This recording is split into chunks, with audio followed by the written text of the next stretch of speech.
Bonjour à tous, aujourd'hui je vais vous présenter comment transformer un saladier en lampe originale. C'est parti.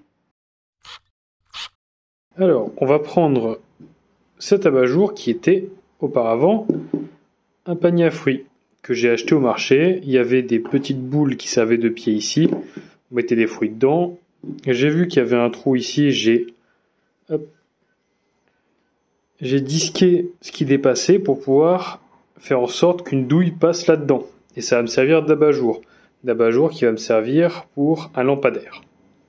Alors, pour faire ce lampadaire, on aura besoin de 2 petits bouchons en laiton, de la résine Geb RC50 spéciale pour les réseaux alimentaires de cuivre, d'une barre de cuivre. Donc là, c'est une petite barre, mais bien sûr, c'est pour l'exemple. On prendra une grande.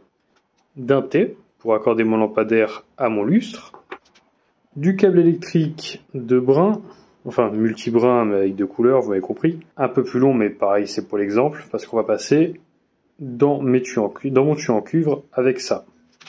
Et d'un kit cordon prééquipé, donc avec l'interrupteur, la douille et la prise, avec un cordon tissu. Et bien sûr on fera un pied en USB. Et pour accorder mon socle avec mon lampadaire, je vais avoir besoin de cette petite tige filetée creuse, spéciale pour les luminaires. Et bien sûr, on aura aussi besoin d'une ampoule. Bon, là dans ce cercle ici, il n'y a que des E14 qui passent, donc ça veut dire des petits culots. Et j'ai que ce type d'ampoule. Elle n'est pas assez grande pour mon abat-jour, mais quand je passerai à un magasin, j'en achèterai une plus grosse. Là, pour l'instant, ça servira pour test. Pour mon socle, je vais utiliser une chute d'OSB. J'avais déjà découpé un socle d'une même taille. Comme vous pouvez le voir, ça ira très bien. Donc, je vais réutiliser le gabarit que j'avais pris à l'époque. Un vieux pot de peinture.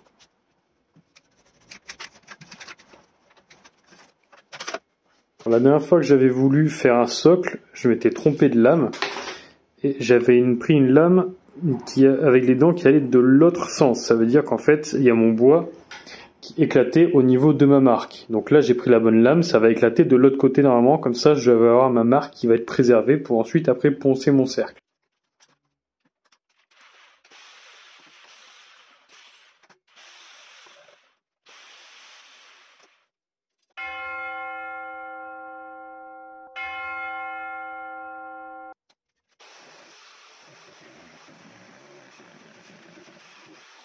Décidément, c'est un des pires outils par side effet. Je ferai une vidéo là-dessus, mais à la base, déjà, l'axe était complètement dévié.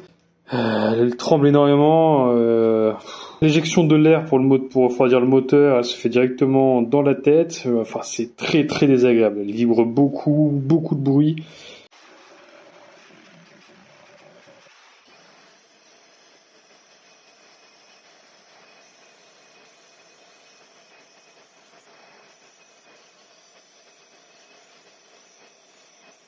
On a maintenant un cercle, bon, peut-être pas parfait, mais quasiment. En tout cas, à vue d'œil, moi je vois pas trop de défauts majeurs. On va passer au reste du corps, parce qu'il faut que je vois quelle forme aura l'abat-jour et le reste du corps pour déterminer l'emplacement du pied. Pour le reste du corps, je vais prendre un tube de 2 mètres de cuivre, de diamètre 16, et je vais venir le cintrer avec ma cintreuse, avec un angle de 45 degrés. Et je vais choisir arbitrairement là où commence ma courbure.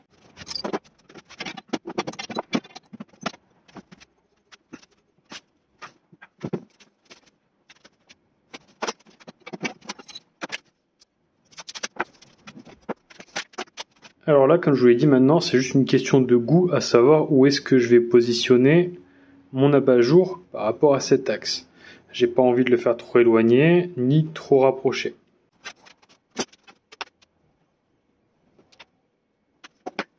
Alors j'ai fait ma marque, je ne l'ai pas faite pile poil sur l'axe de mon abat-jour parce que je dois avoir un T, et le T il déporte d'à peu près un demi-centimètre, voire 1 centimètre. Donc j'aurais pu faire montrer ici, mais je l'ai fait ici parce qu'il faut prendre en compte le T.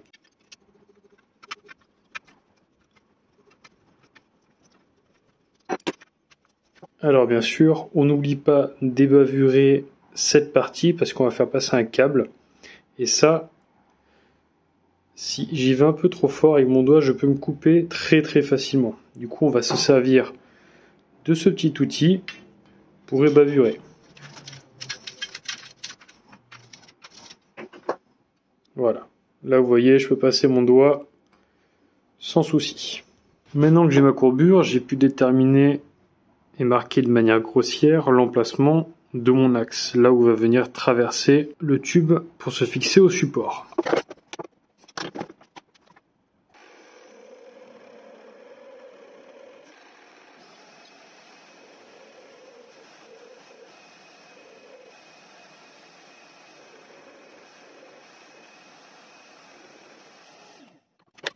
Alors, pourquoi j'ai fait un trou aussi grand? Parce que ici, je vais devoir soit mettre des sucres, soit souder, pour faire le raccord entre ma prise électrique et la rallonge électrique qui va aller le long du tube.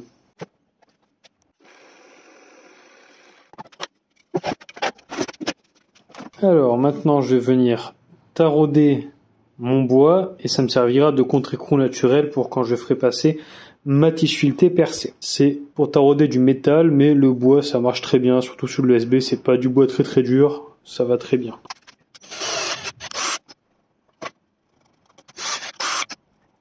Je n'ai plus qu'à percer ici pour pouvoir faire passer mon câble et ce sera bon pour la base. Il faudra juste la vernir, la poncer et la vernir après bien sûr.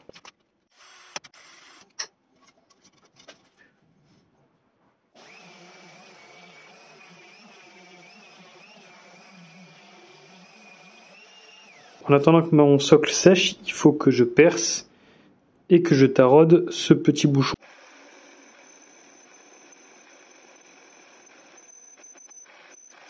Quand vous utilisez ce genre de choses, je n'ai qu'une seule recommandation, surtout avec une mèche aussi grosse, c'est d'y aller très doucement. Bon, moi je mets pas d'huile ou de choses comme ça parce que le laiton c'est très mou comme métal, donc j'ai pas trop peur pour mes mèches. Mais surtout, le problème c'est que si vous allez trop vite et que vous traversez et que votre mèche prend et crante dans votre laiton, là par contre vous allez peut-être abîmer votre machine. Du coup, faites très attention quand vous percez, il faut y aller très doucement. Maintenant, je vais tarauder mon petit bouchon. Alors, je sais pas si c'est ce kit parce que c'est le kit Parkside, donc je sais pas s'ils sont très bien étalonnés. Mais le problème, c'est que quand j'arrive jusqu'au bout, j'ai l'impression que le filetage est trop gros. Enfin, le diamètre du filetage est trop gros. Du coup, je m'arrête toujours un peu avant et après, je taraude de l'autre côté. Comme ça, et après, par en dessous. En changeant le bouchon de sens, bien sûr. Par contre, pour tarauder, là, je conseille d'utiliser un lubrifiant.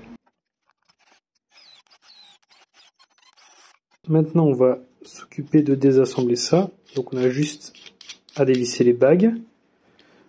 On dévisse ici, complètement, pour laisser du mou au câble. Et on va venir... Voilà. Juste comme ça. Maintenant, on va essayer de rentrer un tournevis plat dans ces petites fentes pour libérer mes deux pattes.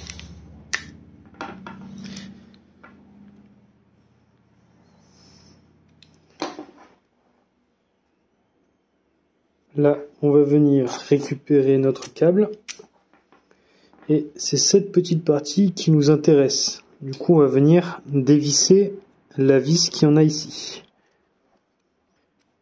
Et là, on a juste à dévisser. Et surtout, on garde bien ces deux parties. Je vais venir couper les petites pattes qui sont là pour normalement sécuriser le fil. Mais je n'ai plus besoin de le sécuriser puisqu'il va passer dans mon tube en cuivre. Je viens visser ces deux parties ensemble. Avant de le visser totalement, je vais appliquer un peu de colle de superglue liquide pour éviter que ça tourne. C'est pas très résistant sur du laiton, mais bon, c'est mieux que rien. Voilà. Et là, je vais venir appliquer de la superglue ici et sur mon filetage pour éviter que ça se desserre, vu que ce seront des parties qui ne pourront plus être atteintes après.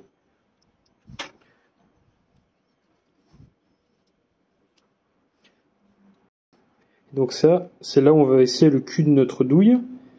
Et là, on va le mettre dans le cuivre. Et notre câble va passer par ici. Ce qui me reste à faire en attendant que mon vernis prenne, il faut que je ponce chaque section extérieure et chaque intérieure. Comme ceci, il faut juste venir faire des griffures. Vous pouvez voir la différence. Là, c'est griffé. Là, ça ne l'est pas. En fait, c'est juste pour que la résine vienne s'accrocher dans ces rainures. Et ceci pour toutes mes extrémités. Alors, on fait attention de ne pas trop poncer parce que sinon, après, ça va sortir des raccords et ça va se voir. Alors celui-ci, je l'ai déjà poncé au préalable. Je vais venir prendre une longueur de câble assez confortable pour faire toute la longueur de mon tube et mes raccords. Là, je vais venir faire l'assemblage de toutes mes différentes parties. Alors pour cette colle, pour cette résine, il faut faire attention à toujours être dans un endroit bien aéré. Et si vous ne faites pas ça proprement, mettez des gants. Je vais quand même aller mettre des gants. Alors cette résine, ce n'est pas de la super glue, mais elle prend extrêmement rapidement. Donc en 30 secondes, vous avez déjà les premiers résultats. Du coup, il faut se dépêcher. Vous pouvez quand même, au bout de 30 secondes, forcer un peu dessus, mais il faut se dépêcher pour bien mettre d'aplomb tous vos raccords.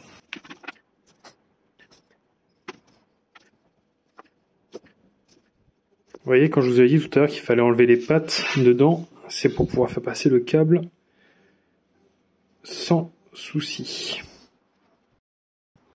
On va laisser poser un peu. Au bout de quelques minutes, vous pouvez venir repasser pour enlever le surplus.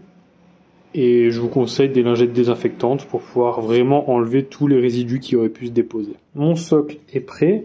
Je vais pouvoir visser ma tige creuse. Je vais la visser de sorte à juste avoir l'écrou et la rondelle qui soient à fleur. Voilà, je mets la rondelle qui permet de coincer l'écrou. Je veux vraiment qu'il soit à fleur. Voilà, pour ne pas être gêné pour faire nos raccordements électriques après. Alors, ça sert à rien de forcer comme un malade parce que c'est un filetage bois. Mais voilà, il faut le serrer assez pour ne pas pouvoir le bouger à la main. Et là, on a notre socle. Là, ça ne bouge pas. Normalement, je ne devrais pas avoir de soucis dans le futur. Sans lampadaire, c'est pas fait pour qu'on bouge de partout. Mais là, normalement, ça tient. Donc, vous avez compris, une fois qu'il sera sec, je viendrai mettre mon tube de cuivre avec mon fil là-dedans. Et on va raccorder les deux fils dans cette petite poche.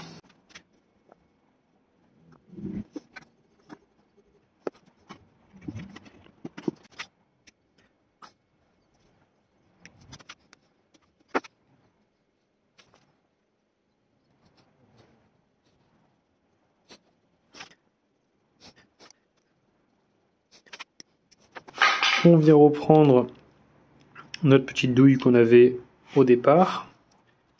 On fait bien attention que la vis soit bien dévissée et on vient visser la douille ici. On ne force pas trop non plus parce que c'est quand même assez fragile et on vient visser la petite vis pour cranter dans le filetage et que la douille ne bouge plus. Maintenant, je n'ai plus qu'à venir enfoncer mes petites cosses. Alors, on tire un peu dessus pour voir si c'est bien. Et là, elles sont prises, pas de souci. Et je vais venir tirer de l'autre côté pour faire rentrer mon câble. Et voilà, pour ce côté, c'est bon. Pour venir connecter mes deux fils, je vais essayer ça, je l'ai eu dans un coffret, il faut venir écraser des deux côtés, et ça c'est une gaine thermo-rétractable. Je vais voir ce que ça donne, si je sens que c'est pas assez résistant, je recommencerai tout, et je viendrai souder ou je mettrai un sucre.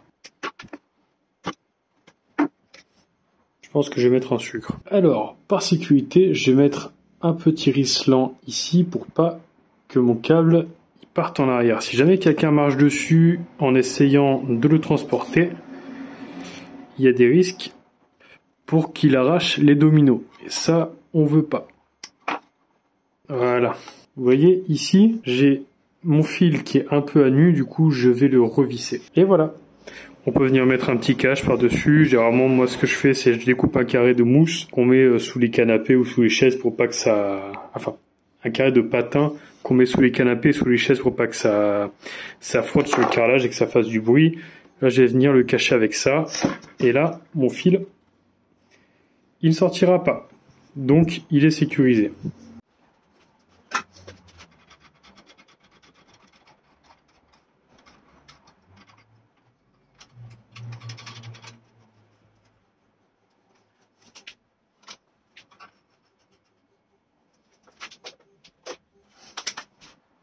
Il ne me reste plus qu'à coller les dernières parties qui vont aller ici.